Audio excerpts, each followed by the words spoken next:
Sasa watoto wine mpaka wakamaliza shule, lakini huyu wa grade 9 amenishangaza. Anajua mengi kuliko wale walikuwa nasoma wakamaliza. Kwa hivyo na support CBC 100%. Sipokuwa sijui wakienda grade 10 wataenda paka wapi? Wataenda paka wapi? Kwa vile mwaka mpya sasa ninatakuwa niwe na university na grade 10.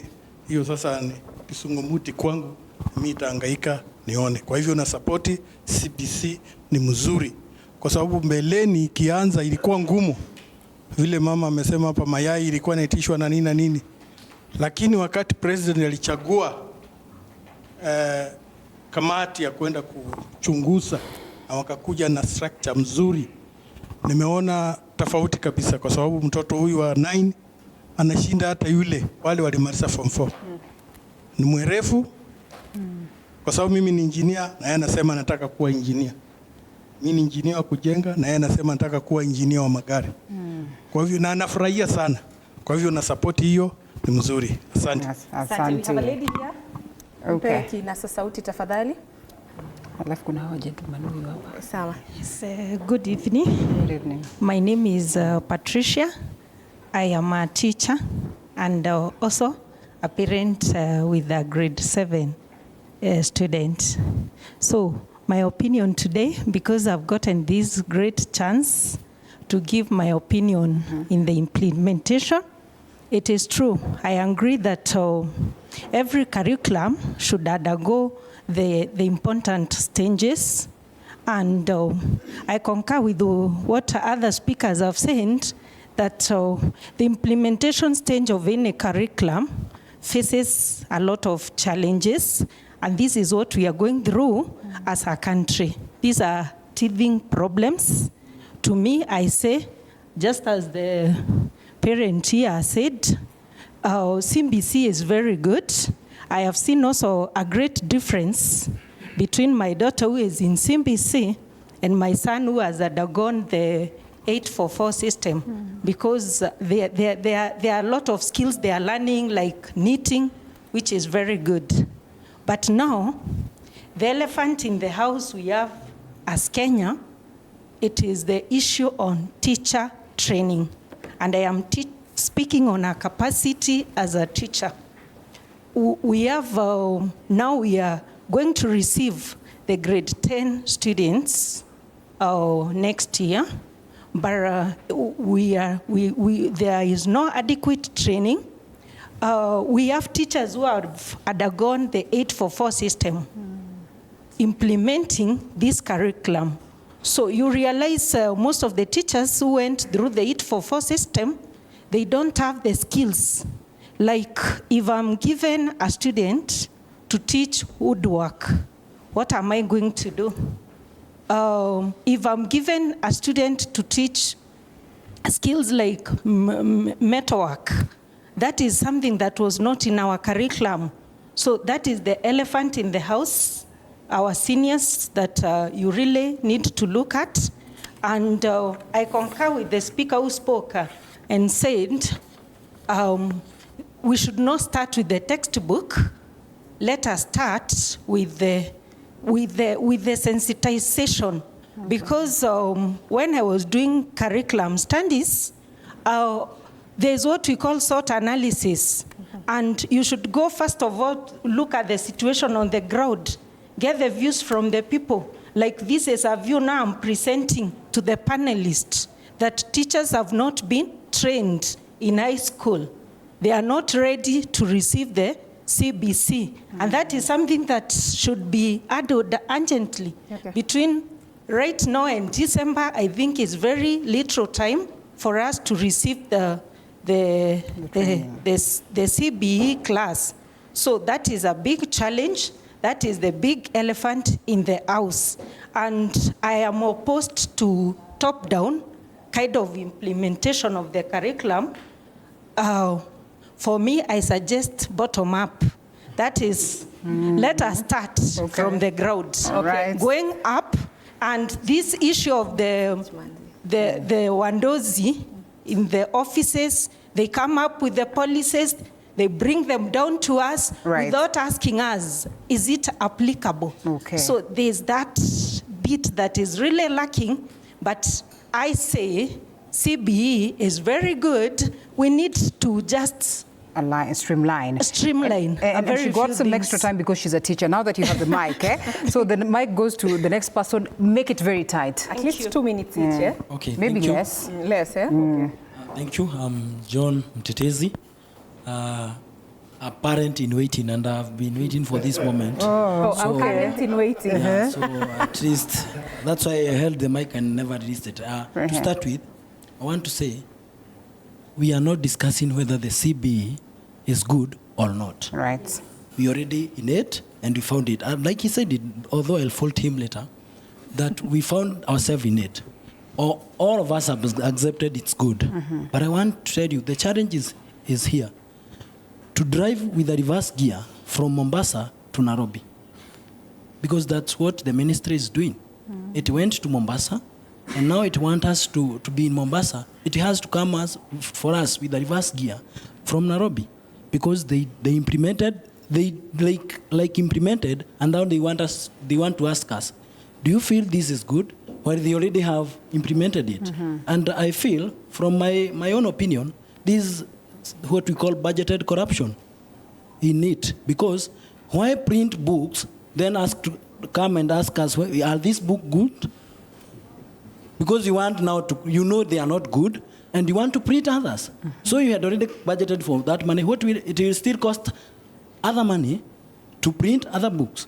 So it's part of what is called budgeted corruption. And that's why the ministry and also the government, and if you know, I don't want to bring another topic here, but it's the same thing happening with the kind of SHA.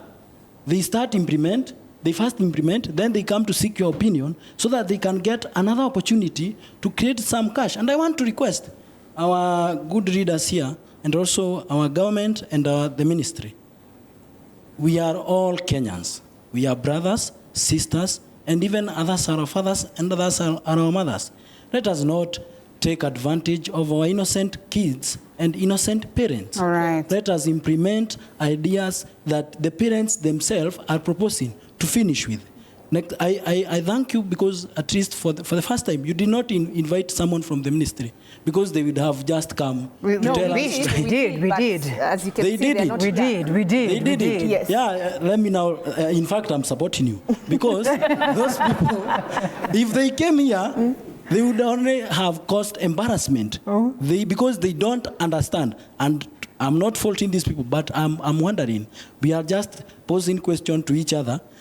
The people who are supposed to implement the program are also asking our parents questions, are asking us questions. Right. No. Just a minute, then I give it back to you. So, and my question is, can we now be solution-based? That's basically where we're headed. Yeah. You know, a conversation must begin from somewhere. Yeah. And now slowly we're grinding to a halt. I'm finishing. By saying, what are the solutions moving forward? The solution, I'm giving you the solution. No, we'll come to you for a solution. We'll come to you for a solution. You see, I come from Nyandarua, a very marginalized county.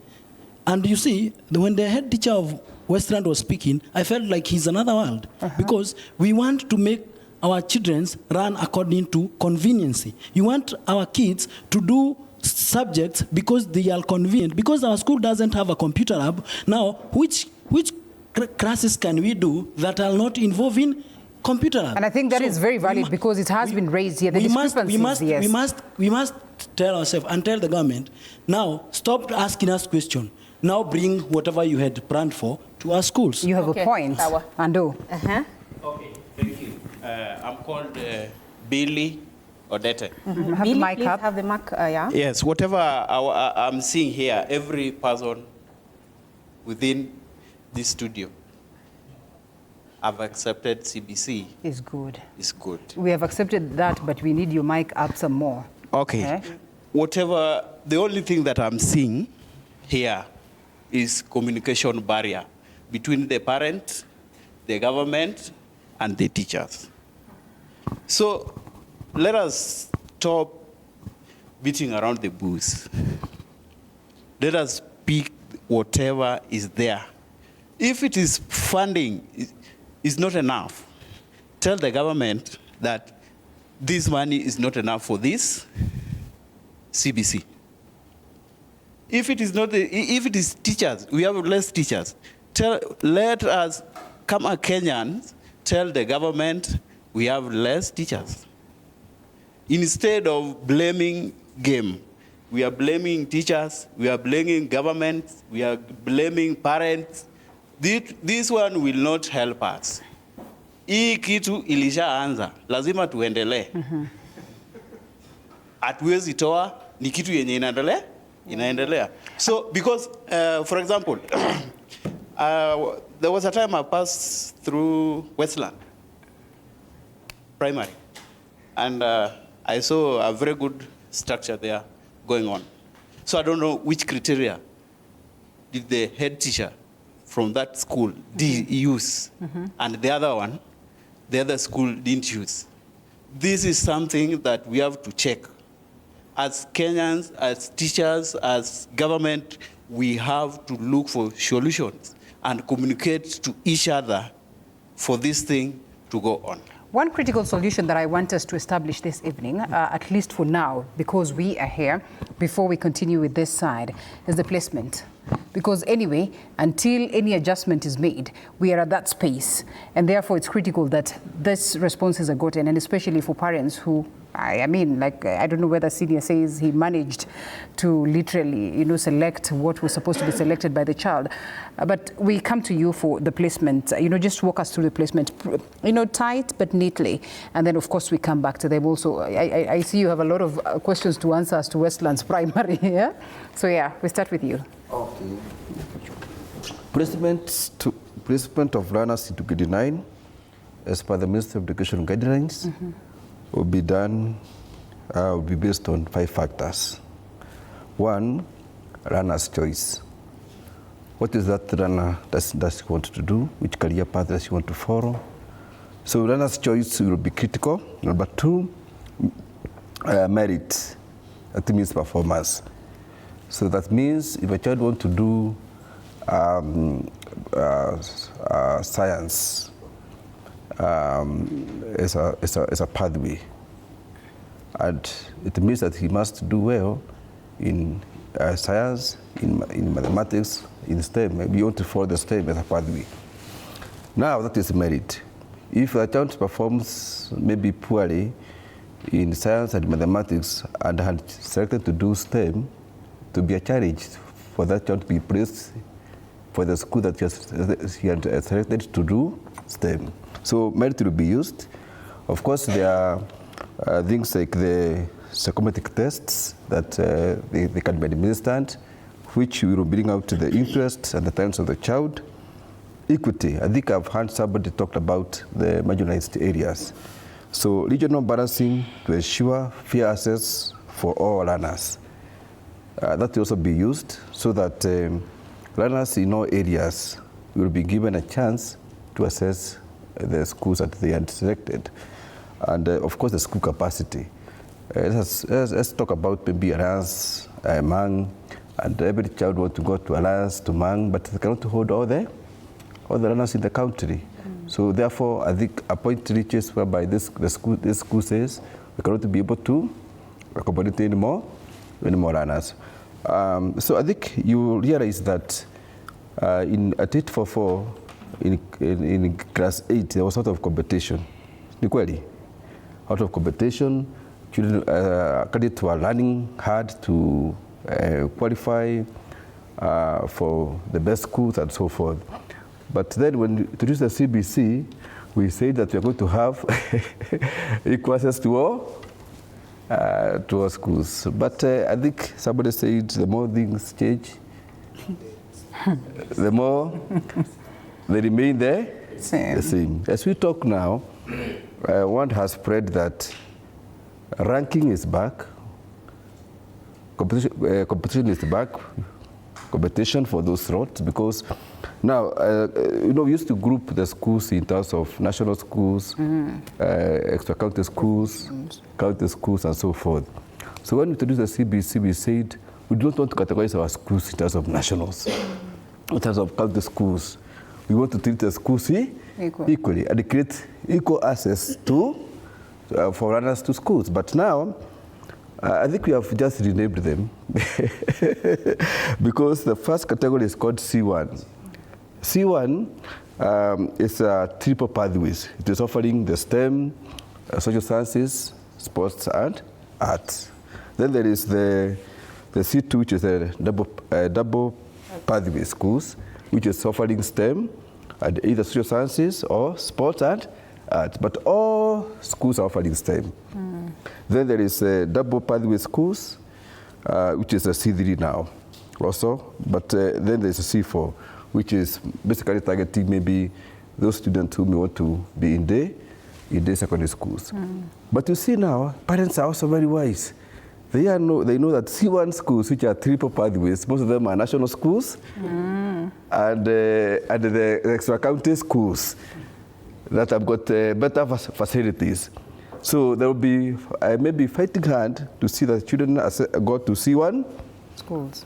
And then the C4 schools, if you look at the way we are trying to select the career pathways, the tracks, yeah, you'll find out that a child is being forced to choose a school, maybe for the sake of it, in C4, which is very far away from his own sub-county, but it's the only school that is offering that particular subject combination. So most of the parents are now choosing C4 as a formality. So there is that challenge, and I know parents have also experienced the same in terms of runners being forced to change their subject combinations to suit and to fit the schools that are offering what they are offering, because not all schools are offering their subject combination. So those are that's where we are now. The session is ongoing. It's done in the NEC portal and all that. So got a lot of technical challenges, but I think I was just answering the question how runners will be placed in grade 10. Yes, okay. And thank you very much, Bwana Solomon, for very great insights. And even as we speak about criteria and placement, Bwana Kennedy, there are so many questions for you, and I'd like, even as you respond to those questions, you speak to us about the school-based assessment.